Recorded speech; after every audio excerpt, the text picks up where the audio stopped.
Replace tiger, तो घाटशिला में भी आवाज आना चाहिए, रामदास विल रिप्लेस रामदास। हमारे डुमरी विधानसभा से जहां हम विधायक बने, वहां एक ही को नारा गूंज रहा था कि टाइगर की जगह टाइगर लेगा। जरूरी नहीं कि उसका परिवार सही होगा, जो टाइगर होगा वही टाइगर की जगह लेगा, और टाइगर ने जगह डुमरी में ले लिया। अब हम यहाँ कह रहे हैं, घाटशिला में वही कह रहे हैं कि रामदास जी की जगह रामदास जी लेंगे। डॉक्टर बनाया जाता है, क्या बनाना उचित भी रहेगा? अगर किसी डॉक्टर का बिना समय से पहले अगर निधन हो जाता है, तो क्या डॉक्टर के बेटे को डॉक्टर हम बनाएंगे? क्या टीचर का निधन होने पर टीचर के बेटे को टीचर बनाएंगे? क्या एसपी का बेटा एसपी बनता है?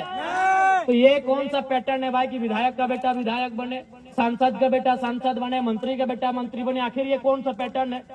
जबकि एक बनाया जाए, राजा के बेटे का राज्याभिषेक ना किया जाए, इसीलिए वोट मिला है कि एक गरीब किसान को आप राजा बना सके। और अब फिर अगर उस वोट का इस्तेमाल उसी राजा परिवार को बनाने में करेंगे, तो 1950 में जो हमारी स्थिति थी और आज 2050, आज आप देखिए, जब से जेल कैंप पार्टी का उदय हुआ है, जब भी किसी को अगर थोड़ा मने चोट भी लगता है, एक मामूली चोट लगता है, तो सबसे पहले जेल कैंप को याद किया जाता है। और हम लोग रात 2 बजे 3 बजे तक धरना में जाके बैठते हैं, जब तक उसको न्याय नहीं मिले। अरे राज्य में तो छोड़िए, हम लोग प्रदेश भी जाते हैं। हमारे पार्टी के लोग मजदूरों की बात को अगर देखा जाए, न्याय दिलाने के लिए हम लोग राजस्थान उड़ीसा तक जाते हैं।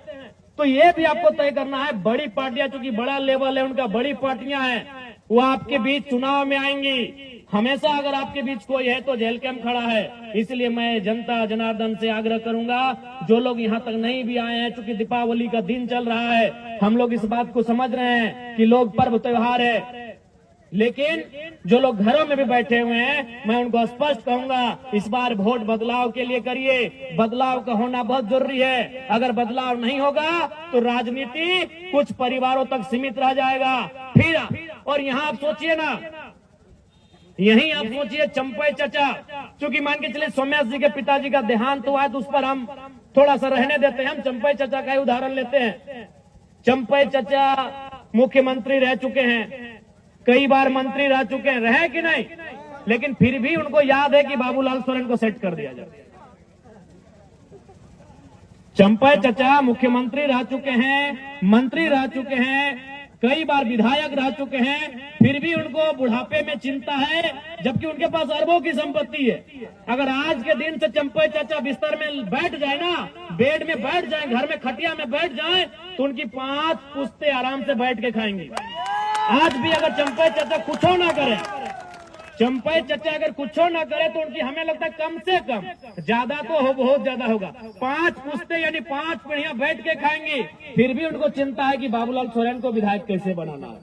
बगल में रघुवर दास जी हैं, मुख्यमंत्री रह चुके हैं, गवर्नर रह चुके हैं, कई बार वो भी मंत्री रह चुके हैं, हमको लगता है 5-6 बार विधानसभा भी जा चुके हैं, यानी विधायक बन चुके हैं। फिर भी उनको चिंता है कि अपनी पुतोहू को टिकट देके विधायक बना दिए, जबकि आपको भी मालूम है वो 5-10 पीढ़ी बैठ के खाएंगे।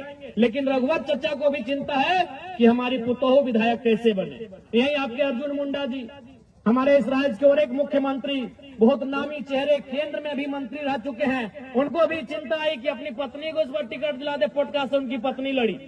तो ये अब जनता को तय करना है कि जो मुख्यमंत्री रहा है उसको अपने बच्चों की चिंता है, उसे अपने बेटे की, पुतोहू की, पत्नी की चिंता है। तो जनता अपने बच्चों की चिंता करती है नहीं करती है, ये आप पे डिपेंड करता है।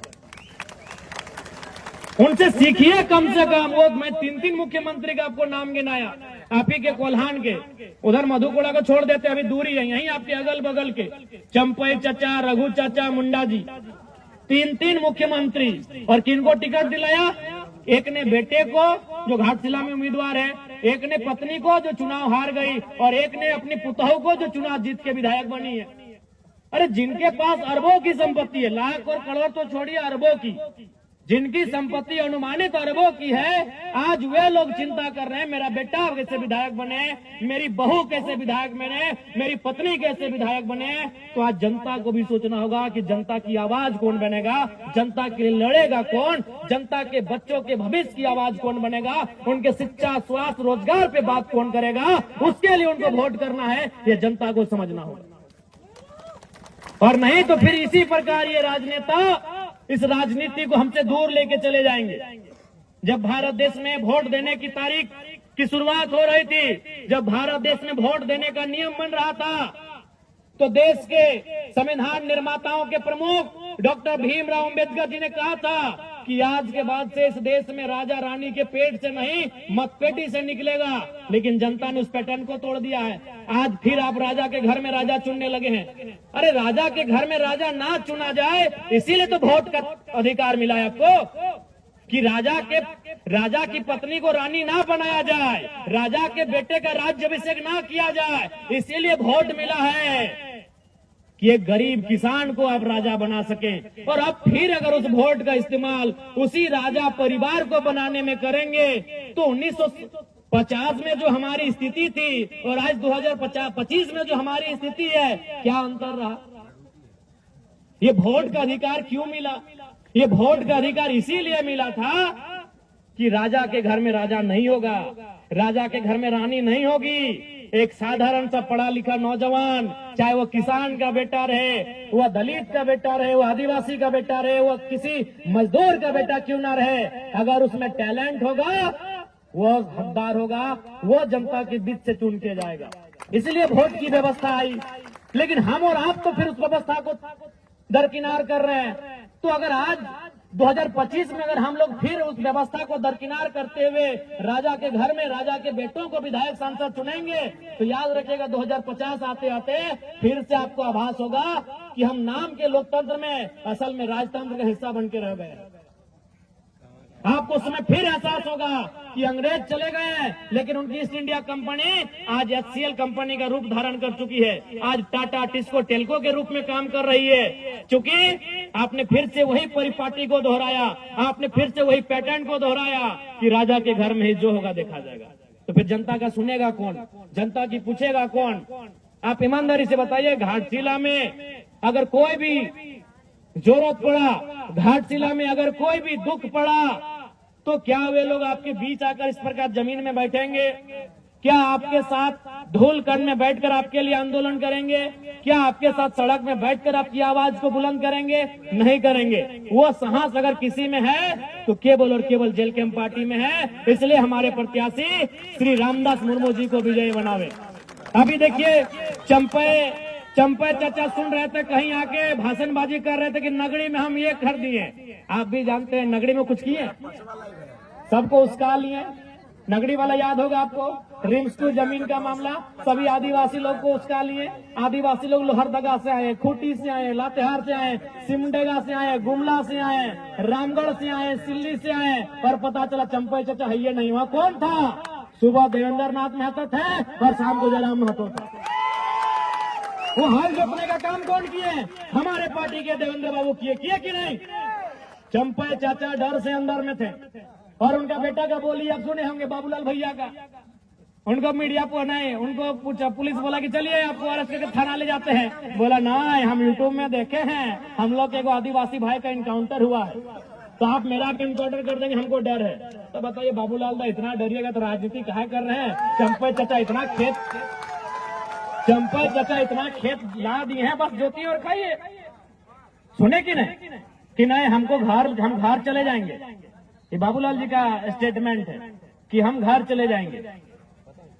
तो इसलिए अब आपको तय करना है। और देखिए, जहां तक पूर्व मंत्री जी का बात है, उनको तो मैं पहले श्रद्धांजलि अर्पित करता हूं। रामदास बाबू नहीं रहे हमारे बीच। उसी समय दिसंबर शिबू सोरेन का भी देहांत हुआ, निधन हुआ। निसंदेह उनके निधन होने से, उनके दुनिया से चले जाने से राज्य की जनता मर्माहत है, राज्य की जनता में दुख है। लेकिन ये जरूरी नहीं है कि उनके घर से जो आएगा विधायक बनने के लिए वही उस राज्य को चलाएगा या फिर वही उनकी तरह काम करेगा। यहाँ सिंपल है। आपको याद होगा जब हमारे ही डुमरी विधानसभा में जगन्नाथ बाबू नहीं रहे तो वहां एक स्लोगन आया कि टाइगर विल रिप्लेस टाइगर, क्योंकि जगन्नाथ बाबू को अभी वहां टाइगर कहा जाता था। सुने आज उनके पिताजी का भी निधन हुआ, उनको भी हम श्रद्धासुमन श्रद्धांजलि अर्पित करते हैं। तो वहां भी जनता के बीच से एक आवाज आया कि टाइगर विल रिप्लेस टाइगर, तो घाटशिला में भी आवाज आना चाहिए रामदास विल रिप्लेस रामदास। हमारे डुमरी विधानसभा से जहां हम विधायक बने वहां एक ही वो नारा गूंज रहा था कि टाइगर की जगह टाइगर लेगा। जरूरी नहीं वो उसका परिवार सही होगा, जो टाइगर होगा वही टाइगर की जगह लेगा, और टाइगर ने जगह डुमरी में ले लिया।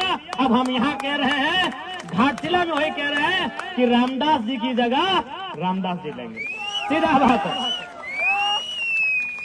रामदास सोरेन जी की जगह रामदास मुर्मू जी लेंगे, रामदास जी की जगह रामदास जी लेंगे।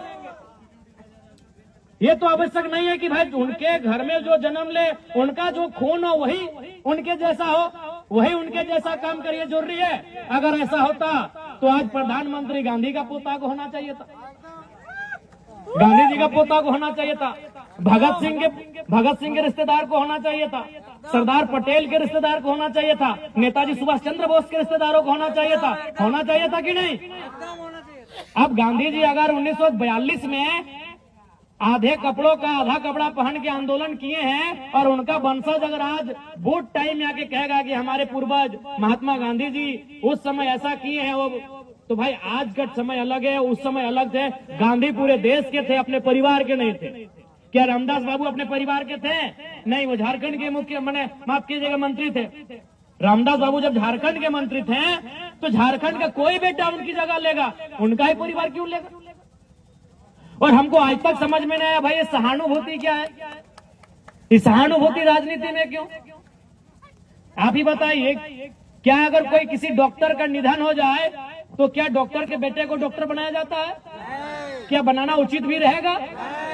अगर किसी डॉक्टर का बिना समय से पहले अगर निधन हो जाता है तो क्या डॉक्टर के बेटे को डॉक्टर हम बनाएंगे? क्या टीचर का निधन होने पे टीचर के बेटे को टीचर बनाएंगे? क्या एसपी का बेटा एसपी बनता है? तो ये कौन सा पैटर्न है भाई कि विधायक का बेटा विधायक बने, सांसद का बेटा सांसद बने, मंत्री का बेटा मंत्री बने? आखिर ये कौन सा पैटर्न है? जबकि एक एसपी से महत्वपूर्ण एक एमएलए होता है, एक डॉक्टर से महत्वपूर्ण एक एमएलए होता है, एक टीचर से महत्वपूर्ण एक एमएलए होता है, क्योंकि डॉक्टर, टीचर और एसपी का फैसला करने वाला एक एमएलए होता है। वो विधायिका का अंग होता है, वो सरकार का अंग होता है। वो फैसला करेगा कि आपके स्कूल में टीचर कितने होंगे, वो फैसला करेगा कि आपके जो हॉस्पिटल उसमें दवा का दाम क्या होगा, वो फैसला करेगा कि आपका यहाँ आईएएस का कौन यहाँ नया तबादला होके आएगा। तो जो फैसला करता है, जो नियम बनाता है, जो इस राज्य को चलाता है, वहाँ सहानुभूति क्यों? हम सहानुभूति रखते हैं जिन्होंने अपने परिवार में किसी को खोया है, हम सहानुभूति रखते हैं। सहानुभूति का मतलब उसके दुख में खड़ा होना, सहानुभूति का मतलब होता है उस परिवार के दुख में खड़ा होना। हम लोग दुख में खड़े हैं, अगर उस परिवार को कुछ घटेगा हम लोग देंगे।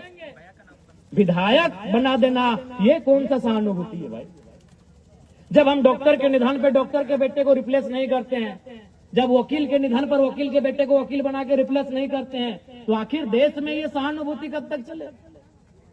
इसलिए जो मंत्री जी नहीं है, हम लोग पुनः श्रद्धांजलि भी देंगे और सहानुभूति रखेंगे परिवार के प्रति, लेकिन उनको जो रिप्लेस करेगा, उनकी जगह जो जाएगा, ये बिल्कुल भी जरूरी नहीं है कि उनका अपना घर से संबंधित हो, उनके ब्लड से संबंधित हो, उस क्षेत्र का कोई ऐसा युवा जो पढ़ा लिखा हो उनकी जगह जाए और झारखंड की आवाज को, घाटशिला की आवाज को, घाटशिला के माओ बहनों की आवाज को, घाटशिला के बुजुर्गों की आवाज को, घाटशिला के नौजवानों, किसानों, छात्रों की आवाज को विधानसभा में प्रेजेंट करे। कोई वहां झुक कर जाए, कोई वहां झुक कर जाए।